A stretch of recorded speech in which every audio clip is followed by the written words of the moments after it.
waxaa maanta magaalada Hargeysa laga daafuray qaybta labaad ee mashruuca kor loogu qaadayo horumarinta hawlqabadka hay'adaha dawladda. Qurbajooga dalka oo wadanka dibadiisa wax ku soo bartay ayaa mashruucan ka qayb qaadanaya kuwaas oo shaqaalaha dawladda ku tababaraya xirfado la xiriira shaqadooda iyo talooyin arrimahaas ku saabsan. agaasimayaasha guud ee wasaaradaha cadaaladda, howlaha guud oo guriyeynta iyo dhulka, biyaha iyo gaadiidka iyo jidadka oo ka mid ah kuwa mashruucan ka faa'iideysanaya ayaa ka waramay muhiimadda hawshan.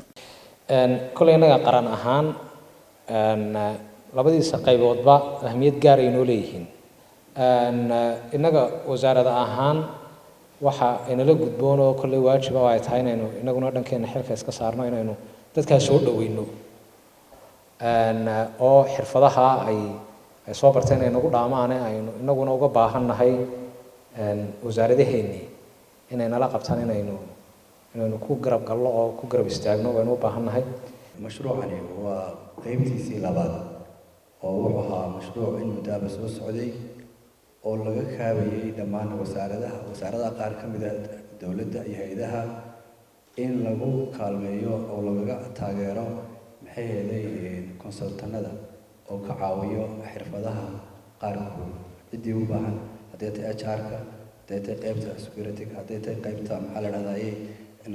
survey-ga iyo naqshadeynta haday tahay maxay helayeen waxyaabo kala gedin wasaarad kasta oo baahideeda ay ku salaysnay وبرنامج لوجو ترجلين لوجو فايديستو قربتشوك أقانتا كسر كسبده ودمد الدبدة إن ودك كودي هو يكسر عليا رنتي وبرنامج شانسلي وبرنامج كذا نادر كا سكوب ريا دايس براح سومالان وحصاب برتي يودك كودي هو سومالان سي وضع الشقيان هذه رنتي هيد آيون وهم هاد علنيا سيد في عانين ولا الشقيين وحكلون هاد علنيا دولة هولند ورنتي دولتي كلا يوروبا كديرسay kaligeed arintan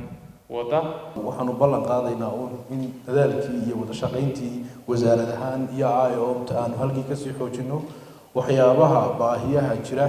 ee amba gaabiska wasaaradaha aan soo gudbinayno insha Allah inaan si dhow uga wada shaqeyn doono dad khibrad iyo aqoon iyo waayo-aragnimo insha Allah muddada mashruucu socday inaan ka qaadan doono.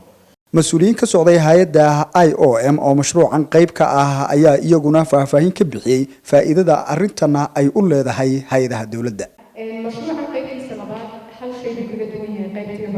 تهرب إن أقوم تلقاسيو إن ذكر شغالها سيفر سيرفنت كشغالية إن وزارة حكر الدول سوماليلاند تاني مكوحة لغو صادري إن مشروع وكقيب نقوليو إن أي مال جليان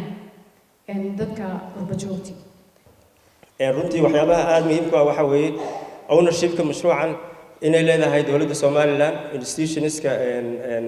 line ministries-ka ah ee loo qorsheeyay mashruucan inay ka faa'iideystaan ayaga ayaa iska leh mashruucan. IOM-tu waxa weeye way facilitate gareynaysaa wixii technical loo baahdo ayay kala shaqeynaysaa. At the same time waxaan isku dayaynaa inaan isku xirro dadkii markaa baahidoodu ay ahayd qurbajoogta ahayd xirfadaha la raadinayay nooca ay yihiin iyo qaabka markaa ay u iman karaan uguna soo noqon karaan wadankii haddii ay ka maqan yihiin haddii ay joogaanna ay u heli lahaayeen systemka ugu wanaagsan ee reliable-ka ah transparency-gana ah accountable-na qofku ugu noqon karo shaqada loo asaangareeyay inuu qabto